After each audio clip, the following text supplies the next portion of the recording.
So yes, so today we're going to be looking at Rush Hour 3, which again, it's a lot of mixed reviews, a lot of mixed reception of this movie. This was the one that came out almost 5 years, 5 years after the second sequel, which did incredible numbers, and again was such of sequels that followed a good first installment. Like Rush Hour 2 really exceeded expectations.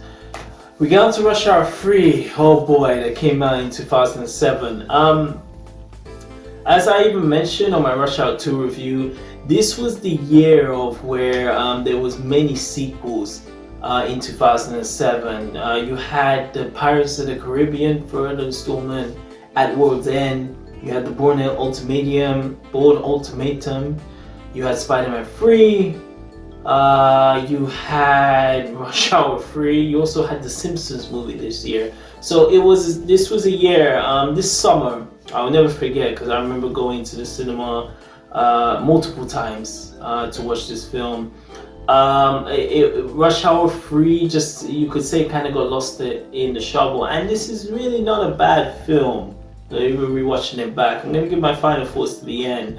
But it's not it just feels like it's a movie that was overshadowed by a lot of much anticipated sequels and films that were arriving in the summer of 2007. So I remember this daily, because at this time, still back in merry old England, and I was going to the cinema multiple times, as I am a big fan of film, movies, and television. You heard me? Yeah, so I remember my first impression, again, going on the history, I remember first impression watching Rush Hour 3. I thought it was just, it was passable. It wasn't like the greatest that sensation of this film, but sensation of that of the other two installments. But I thought okay, it's passable. You truly expect that in trilogies, a way to end it. Sometimes the third film really isn't the greatest in the franchise, but I was like, okay, that's no problem. But yeah, so that was my history. As I talked about the two leads, Chris Tucker and Jackie Chan, I've been huge fans of the two.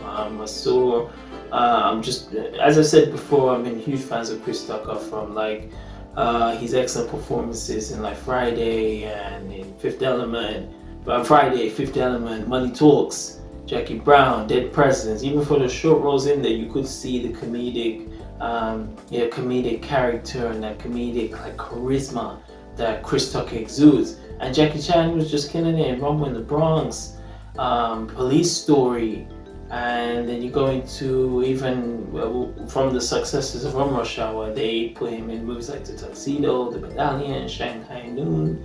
Again, it's the perfect actors who could ever unify and come together, so it's amazing. So in this sequel, Rush Hour 3, unlike the first two, this one was 5 years apart. This film does feel very much like it was maybe just an idea that was concocted maybe a year before, because this film, where 1 and 2 are very connected and related, this one definitely feels like the black sheep. First thing you notice when the first Rush Hour 3 comes on, is that a lot of the characters that are in the first film, who are just excluded for the second film, return in this one. And I was like, I do understand that Rush Hour 2 was the brilliance of the second film, is that it always shifts from different locations. One moment they're in Hong Kong, then they go back to the States in California, then they end up in Las Vegas for that grand finale in the casino. So there's always such great emphasis on the movement in the second installment, whereas the third one, automatically the pace is slowed down. And where it was cool in the first two films, in Rush Hour 1 and Rush Hour 2, before they showed the comedy of Chris Tucker and all these nonsense antics that he gets up to, they always introduced the first and second film with a bang. In the first film, you see that in Rush Hour 1, as I remember to believe, that's when Jackie Chan is on the boat and he's I believe he's investigating the Juntao. He's investigating the Juntao, trying to put them like out of commission, but he's there on a mission, so it's just action on there. Again, you don't know Chris Tucker and Jackie Chan, like Detective Lee and Detective Carr. You don't know them at the start of this film, but it introduces with like an action. It's very serious when it begins. Also following the second one. The second one, you get the second film, you get introduced to the scene where the crazy hot Asian chick who kept giving Chris Tucker giving him the go around with those kicks and those bam, like beating the shit out of him. In the second one, she puts a bomb in the American government building, and he kills like 2 American officers. So it starts off with like a bang and really grips your attention. In Rush Hour 3, the first scene, it does that electrifying opening as it always does, like when it goes boom boom boom boom boom boom boom boom boom, and you see the title overlay the screen, and it goes Rush Hour, and it puts the 3 at the end. So you're seeing like it's like that panning, it's that visual like bringing you into the series of like where it is in California. But in this scene, different to the first and second one, you see Chris Tucker dancing and stopping traffic whilst listening to Prince music. And as much as I love Chris Tucker's comedy and his comedic timing, it didn't have that oomph of when you see the first and second film, because when you introduce that, it feels like this film is just way more comedic than the other two. One of the best the greatness of the Rush Hour series was how they masterfully, an emphasis on masterfully, blended in the action and comedy. Jackie Chan and Chris Tucker, who are both of course Jackie Chan like leading the martial arts and the action style, and Chris Tucker bringing the comedy, and could also hold his own and bring that in together. This film in the beginning scene, I remember this in the cinema when I watched this in 2007. I knew this film wasn't going to be like that. I was like, okay, they pretty much let the gas at a balloon, and this film will not be funny. This film will not have that greatness, that gravitas as the first 2 films. And this is one of the things I really noticed from the beginning. So I mean, the main emphasis on this story is basically Chris Tucker, basically Soo Young, basically the dad of Soo Young, the one who like Lee had a basic relationship that transpired back in China before they came to the States. So that the one who was like the warrior, like you could say the over worrying father in film, he returns back in this. In like the opening scenes after Chris Tucker is stopping traffic, he gets like basically shot. I believe he survives. Soo Young comes in, and it all goes into this like plot of basically Lee's brother. Lee has a brother just out of nowhere. Wasn't mentioned anywhere in the first 2. Jackie Chan, Detective Lee, he has this brother, and he's basically introduced as he's the antagonist. He's bad. Not too much details is told about him, but he is going to be basically the main bad guy. It would have been really cool if, and even watching Rush Hour 3 now back, is this film really desperately needed a flashback scene. And I'm not the one to really say like you need to put like to show like what happened 5 years ago, what happened before it led to this point. But as the viewers, especially where Rush Hour 2 ends up, and then you go into this film, there's really no backstory into like Lee's brother. It's just introduced. There's a scene, of course, they're in that close alleyway, and like Lee's confronting his brother, and then of course like he doesn't shoot him, he lets him get away, and then Chris Tucker comes in with the 2 girls, the one with the slim girl and then the fat one, and that great line when Chris Tucker said, "Fat, your fat one's yours," which is that was a big laugh in the theater at this time. But there wasn't too much like what happened for their relationship to transpire to this. I mean, they talk about it something. It's like he was part of this gang. The family took him. I believe he was the adopted brother, so it wasn't like his blood brother. But they had this relationship which was good at one point, and then it turns really bad, and it even goes towards the end scene, which I'll talk more about it. But it would have been nice if there would have been some backstory, or just even a 2-second flashback to see like what was up, what was the betrayal, like why did he turn rogue? Because it just seemed like he was a good guy to begin with. In that case, he gets away. And basically, Soo Young, who comes up and now she's a grown woman, she meets Lee and Carter and basically kind of gives them the possibly who is the suspects, who's the person who could have been out to get my dad. And it leads up to basically, which I thought was a cool action scene, the one in the hospital where Chris Tucker, no, and like I said, let me stop before. You had like I believe it was funny, but it was also, in some ways, not so much Rush Hour. Is the scene when they're in the dojo with the kids and it says, "I'm me, I'm you. No, you is you. You are blind. No, you. I'm me, and you don't know who." All that. It was funny, but in some ways I did feel it was a bit kiddish. Like it didn't feel like a Rush Hour, because Rush Hour had that comedy, but it always felt like it was for adults. It was for adults. It was coolness. The East meets the West. That scene in there, even though you could get a couple giggles in, it wasn't as like that Rush Hour vibe that you're so used to on there. So that scene when they go to the dojo and they basically get the information, I always thought when it moves straight to the scene in the hospital where they find all these these hitmen who are out to get to destroy Lee and Carter, like mostly Lee. Carter's just caught up in there. When they're there, I thought that scene was cool because it was very isolated, and you really saw like James being able to able to hold his own, and it's not just Lee saving him the day. And of course, like they interrogate the Chinese man who speaks only French, and this then leads to basically you could say the middle towards the act of in order to basically solve this case and solve this crime, they have to go to Paris, France. And if we talk about the setting of France and Paris, if I just speak on my opinion, I'm not obviously the biggest fan of like France. It's definitely a romantic city. I understand this. I do sometimes wonder if they did consider another place than going to France. And I'm sure, of course, people in Europe and people, of course, who French natives love this setting on that. It just felt like, and they chose France because maybe they wanted another place that they had to consider, another place that was on the list that they really wanted to do.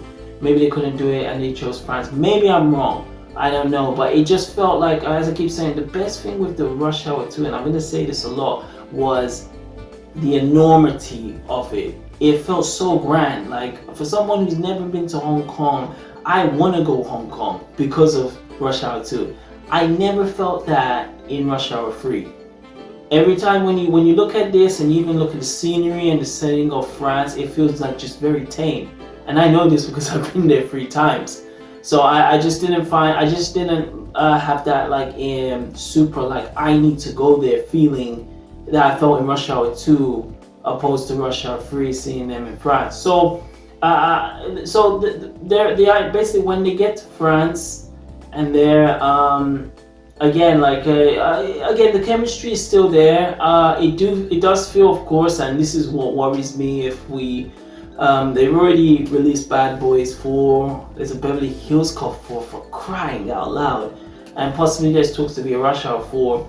It does seem in some scenes when you do see Chris and Jackie, which is natural basically with Father Time, that it does look like in some scenes it's like they're too old for this shit. Because when they started this came out 2007. The first film was 1998. Again, they're both in their prime. I believe Jackie in the first film was maybe like early 40s. Chris Tucker was maybe late 20s, 30s, and in this one, Jackie has to be in his mid 50s and Chris Tucker is in his early 40s. So a lot of time has changed from the first film opposed to the second film, and not even just like age-wise. Like Chris Tucker, even behind the scenes, which maybe that's a video for another time, he went on this different path of like maybe he didn't want to be so like raw as a comedian. He wanted to tone, like lower the volume the way he curses and the way he does his comedy style. So it's a very different Chris Tucker you see in Rush Hour 3 to Rush Hour 2, and it's only pretty much almost like, wait, 2002, 3, 4, 5, 6, 7, almost like 6 years apart. So you see a very different Chris Tucker in this, and it just feels like, again, and I've said this before, in the third films, it does always feel like the end of the trilogy. It is never gonna hit like the first two earlier films, and it's very evident in this film, especially. So when they're in France, like the key scenes, I mean, one scene that I really do like was the driving chase. When like they meet the guy. First of all, when you get to France, you get an appearance of Roman Polanski, famously known for directing Chinatown. He inspects them. He says, like, I don't need American cops in this country to help us French people to solve our like cases. And once they get through him, like doing security checks, notice I'm doing that. They come out, they grab the taxi driver, and he's the one who says, like, in the beginning he hates Americans. He can't stand. They kind of play it when Chris Tucker and Jackie first get in the car, like, oh, he doesn't like black people, but it's actually Americans that he doesn't like. And just from being around them and like going on this like really great scene of where they're in mid-traffic, they're driving, the characters are driving around, dodging all these like hitmen, and like one cool scene, like Chris Tucker's getting pulled out, and he's like he's on the road, and the car's moving, the motorcycle's moving, and he's caught in the middle. And I love that. It's an excellent scene, and you see them just like fighting while the car's moving. There was a lot of like action and just that movement that was cool in Rush Hour 2 was in this scene. So after that, like when like the driver has the experience, that American experience in Paris, he's like, I want to drive with you free of charge. I'm a spy. I'm an American spy. So he, in some ways, he basically joins forces with them. He's like the driver for them. So that scene, basically, once the hitman they're able to get Lee and Carter, it comes to meet the brother, who I honestly believe the brother in this, he doesn't even appear in this that many times. Like I understand he's the antagonist, and I'm even a big I'm a big proponent of, like, with you, when you do have a villain, sometimes less is more. They should be really in the background and only really come towards the finale and the ending for, of course, that final battle with the protagonist. But what happens is, again, they introduced him as he's the long lost brother, or the brother that him and Lee fell out with, and there's no backstory. So I keep saying, you as the viewers, there's no flashback or no like real identification, like what really turned him to become this like evil brother. There's some like references there, but you won't be able to pick that up. It would have been nice if a scene or even like a photo showing them when they were in harmony together. That's what this film really desperately needed. So after that, once they get captured and they escape through the sewer, they end up basically meeting that girl. So I believe this is somewhere in between and after they meet the female, you could say like the main girl from here, like I'll try to put her name in the edits, but she's the one who basically, the tall French girl, she's the one who actually she actually is the one that they are searching for. She's the one, like they came all the way to France, they need her in order to close the case and put everything back to normal, to the basic house. We're gonna keep it rolling. So nice doing it live. Yeah, so this woman, Chris Tucker, Detective Chris Carter actually meets her in a poker game. So this is when, again, they get to France. He doesn't know shit how to play poker, but he wanted to try to charm her. And also, I even forgot to mention, like, I loved how they did this in this film of like having the the girls in this. Like you had, in some way, you had that girl who was kind of for Jackie, but she was a villain. There was the hot Asian girl who was like, someone's gonna die tonight, cop. There was that girl who she was really trying to take out Lee, and in one scene they were in like a bedroom, and Detective James Carter, he's like eavesdropping. So they're in their room, it's like says do not disturb, and he feels like Lee is knocking those boots, but it doesn't turn to be that. Like she's on the fight for his life, because this woman is like a hired assassin to take him down, and she keeps appearing here and there throughout the movie. So I wanted to say, and I'll say straight up, the girl in this, so the blonde one, she used to be a Claude Makelady's wife. I think it's Naomi Lamore. I will put the correction later in the edits, but I definitely think if you can say the Rush Hour girls, I would say she was probably the second attractive. Obviously, I think number one was definitely Rosalind Sanchez, the SS Minnow Johnson. That was definitely the hottest babe of the Rush Hour series, Lee's girlfriend, who she's not even in this. They just showed a photo, which at least they said a photo and gave some comments onto why she's not in the third one, because she was shot by James Carter. Again, no scene, just a photo. And she's definitely the most attractive chick from the Rush Hour series. It's definitely this one, Naomi, hopefully that's her name.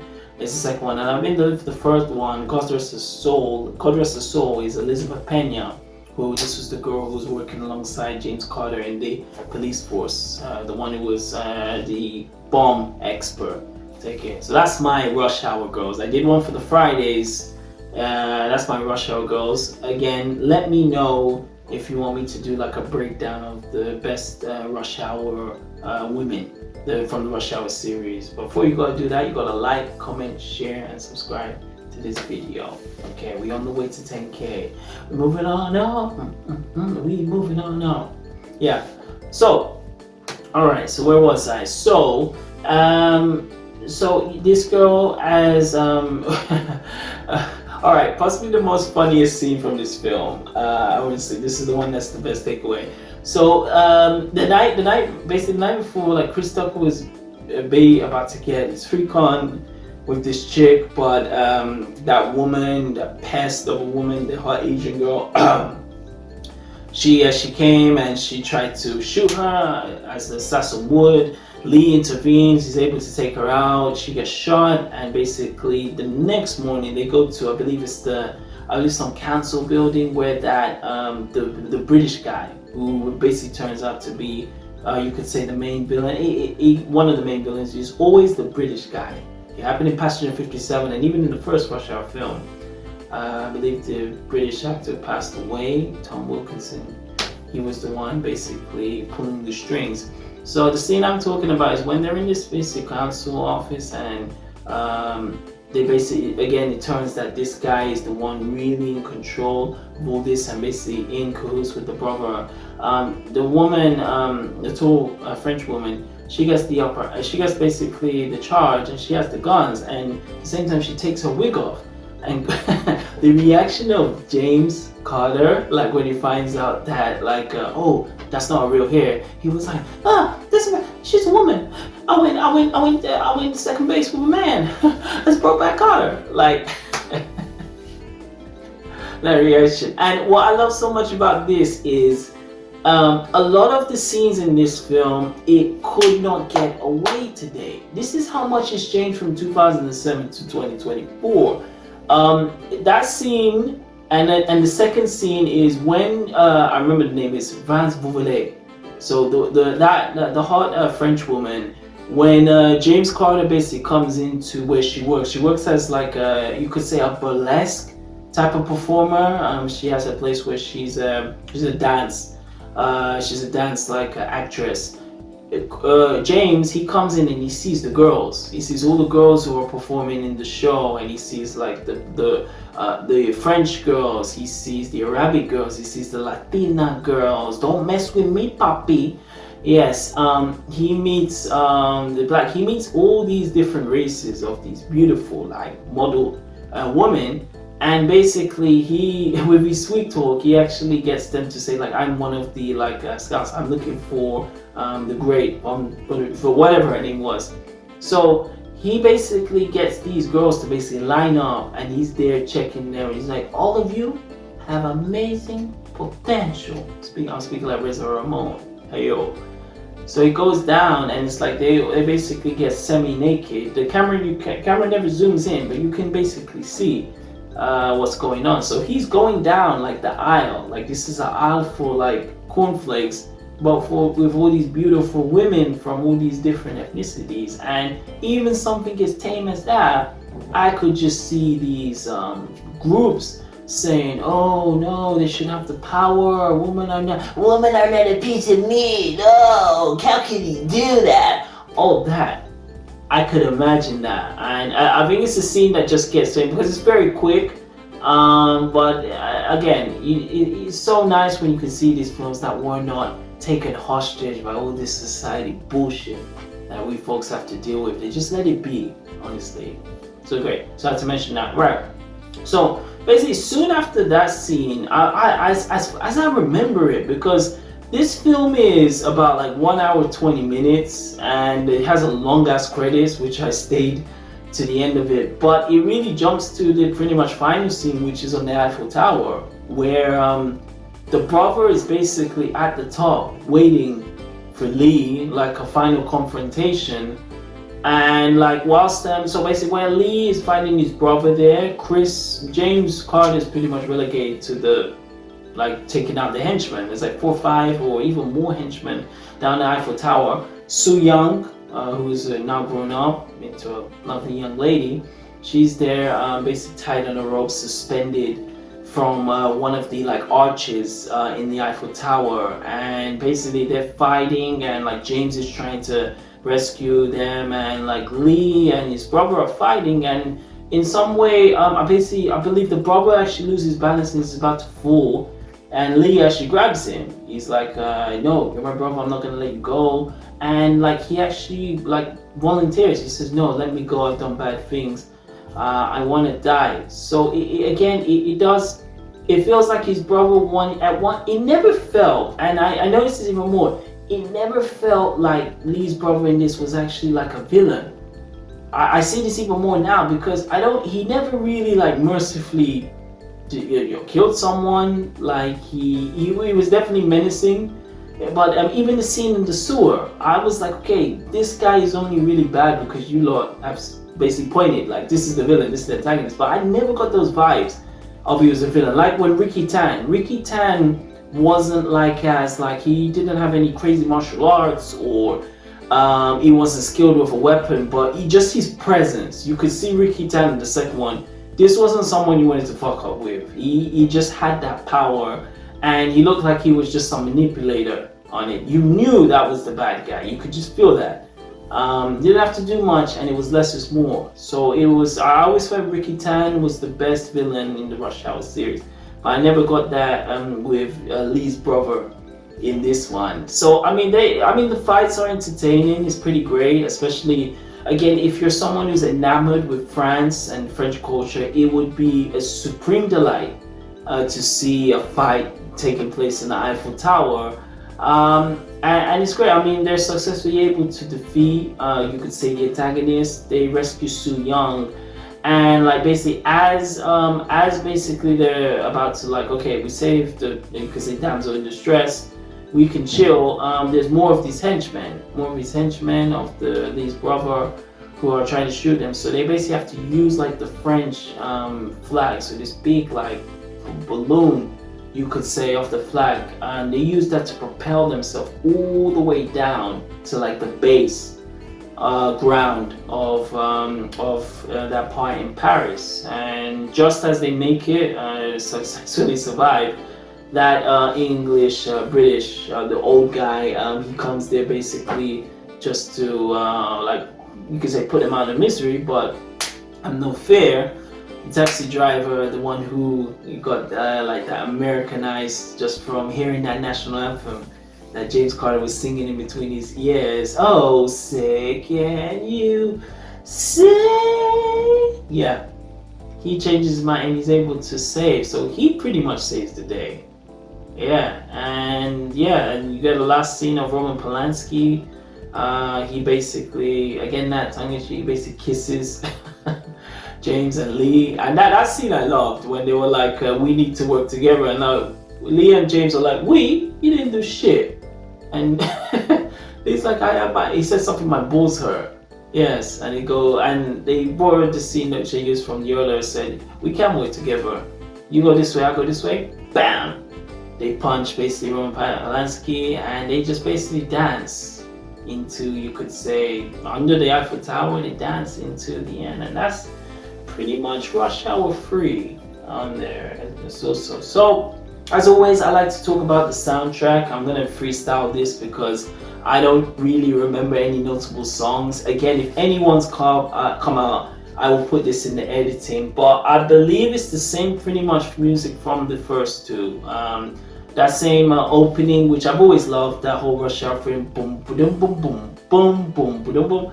That one that plays in the opening, they add that, but they also had this like little like trap music. It's like boom, boom, boom, boom, boom, and it adds this like this sort of like trap kind of drum music into the background of it, which is cool. It made it more hip in there, and I don't know, like with the upper music, there was some scenes, of course, when they were in France and they adapted the music to, of course, the environment there. But I don't believe there's any standout like music. There's funny scenes, of course, when like okay, so when they're in the concert, when they're in that arena where the dancers are performing. I thought the music in there was very catchy and it suited that French vibe, but I will honestly say there's no real like standout music from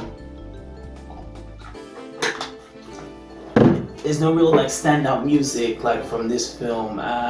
It just feels like, if you ask me, like in Rush Hour 2, I remember the music and I even remember the videos. I remember Ludacris had a cool video promoting this soundtrack, promoting the film. As we all know, MTV was the shit back in the day, so it was really nice seeing Ludacris perform one of the hits in Rush Hour 2, and also in Rush Hour 1 you had Cisco, when he was still in his band, he was performing one of the hits. With Rush Hour 3, I don't remember what was the signature signature artist that really promoted this video. Again, if I do find it, I will insert that in the edits. But what you can do, folks, is definitely like, comment, share, and subscribe. As I said, we're about to get the biggest milestone, which we've been working for a while, and it is in reach. Success. It's only a sniff away, I assure you.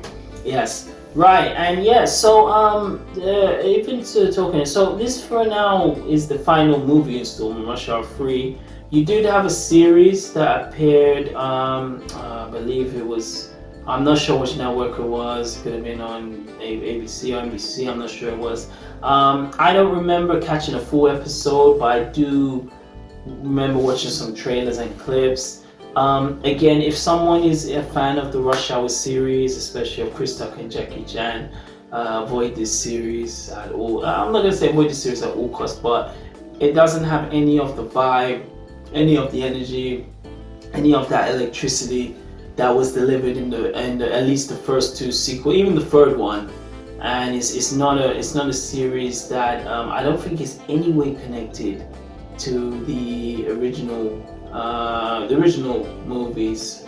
It just feels like a revamp, and I just don't. I mean, the guy kind of looks like Chris Tucker, but I mean, Chris Tucker is that one in a million. Yeah. So that's the only pretty much like post project that's happened after Rush Hour 3. But still, it stands as the final, and possibly, especially with all these sequels that are been announced. Beverly Hills Cop 4, which I think is like a big mistake, especially after Bad. Coming to America 2 was, I thought Eddie Murphy would learn his lesson, but it's not so much if the quality is great, it's just how much dough is going into that bank account, yeah? So My final thoughts on Rush Hour 3, and I'm really glad I'm able to watch this back. Like, I originally watching Rush Hour, as I watched with my Rush Hour experience. I watched the original Rush Hour in the late 90s. I remember having this on DVD. Then watched Rush Hour 2 in USA when I was like early teens, and watched Rush Hour 3 in my late teens. Yeah, that's been my viewing experience. With Rush Hour 3, you can clearly see it's a step down from Rush Hour 2. I wouldn't say this was a cash grab. I do think that this film had good intentions, but I believe and this is the what I see most on this film. I think they really thought just leaving like Jackie Chan and Chris Tucker with that chemistry, it would able to make this film like just blow up as big as Rush Hour 2 had done. Because besides that, this film really has no substance, like at all. The story is so generic in this film. They basically, the guy, he's chasing his brother, who again we've got no backstory on. He's just the villain because they say this. They end up in France. The woman is basically with them, and then that guy who you already suspected from the beginning, the British dude, he's the villain, which anyone, Stevie Wonder could even know this guy was the one of the main villains. And the brother basically turns out to basically not be out for blood or not be out to destroy the protagonist. He was like just willing to end it. Like he went into the final battle knowing he was gonna lose no matter what. You understand? So in this film there was never really a sense of, and I said this, it never felt like there was like this sense of like danger. Like I felt that in the second one, especially in the scene where like that crazy one with the bomb, and she just blows that casino sky high at the end. It's such an adrenaline rush. Funny at the same time when Chris Tucker's jumping out, he's like crazy ass, like but you're on the ride. The second one, it always felt like a ride. This one, I feel like you're just watching it for the appreciation of seeing Chris Tucker and Jackie Chan at the end. I don't think it's a bad film. I feel like it's directed pretty well. It moves from scene to scene very nice. It is cool seeing the characters from the first one because it does in some ways conclude the whole trilogy. If this is like the final film, which of course now is never, you can never say never. It did really like bring it to a close, reunite some of the characters who never appeared in the second one. So that was a cool nod. But it doesn't feel like a film that I like. With the trilogy, I could watch Rush Hour 2 solo and then like watch Rush Hour 2 solo. I could only watch Rush Hour 3 only if I watched the series, because there would be no need to watch Rush Hour 3. I think Rush Hour 2 had such a definitive sequel that there was no need. And I've said this before, sometimes there's just no need. I do get the idea of the trilogy and like, of course, financial reasons, but there was no need to find a way, because it was never going to top Rush Hour 2. Even just the bloopers. If you see the bloopers from the first and second one, Rush Hour 1's bloopers and the second one, like, damn, he ain't gonna be a Rush Hour 3. Chris Tucker, you're killing me.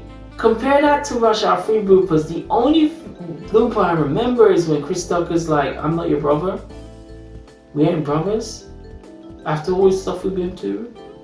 Rush Hour 1, Rush Hour 2. That was probably the only real like gag that was really notable from the third one. But other than that, it never felt, it always felt like the gas was left out of the balloon, and it just feels like it definitely feels like an end to the trilogy. Yes, as I've said on like many reviews, there are some cases, like I've said in the Friday series, where I do feel Friday After Next was better than the second installment. There are some rare cases where the third one does succeed, being better than the predecessor, or sometimes maybe even be better than the first, but this one's not the case. And I believe, and I've said this, it really is from the first scene. When you see that action scene from the first one, and the second one, and you see Chris Tucker dancing to Prince music, stopping traffic.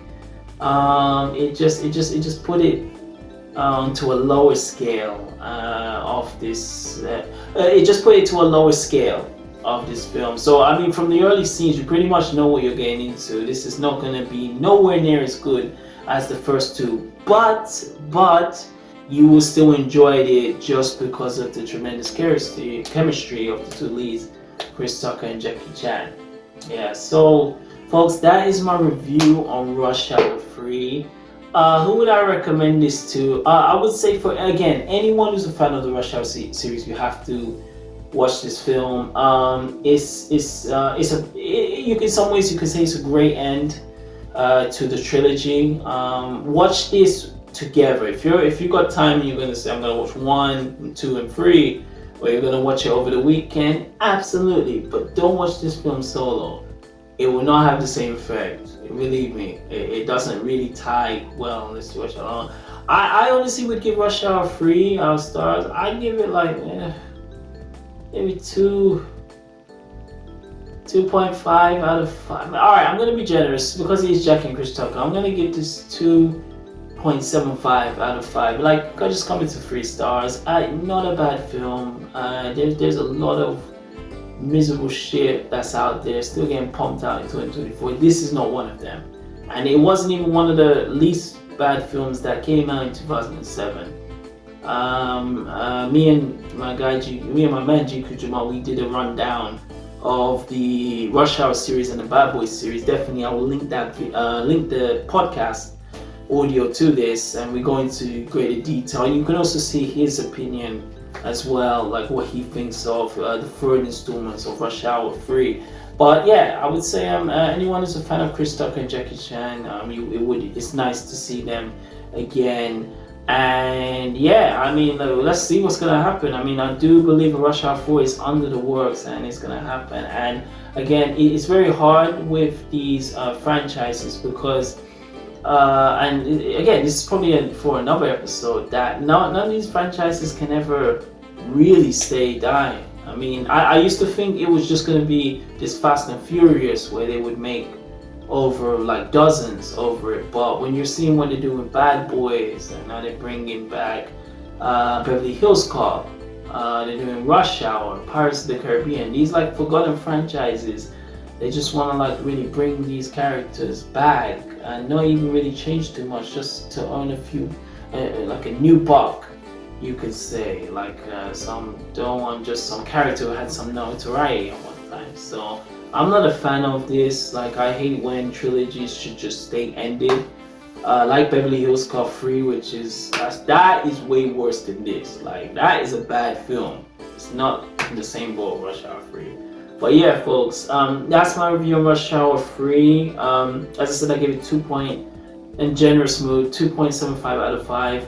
I would love to hear your comments on here. Do you agree with me? Do you think like the gas was let out of the balloon? And what do you think is gonna happen in the future, like with any new like Rush Hour projects, like Chris Tucker and Jackie Chan? Put those all in the comments. I would love to hear your opinion. Like, comment, share, and subscribe. Follow me on social media. Let us finish the story. Equipo Rico, finish the story. Let's make it to that big cloud in the sky. 10K with a cam. Alright, so see you folks. Much appreciated. And remember that money never sleeps. And neither do I.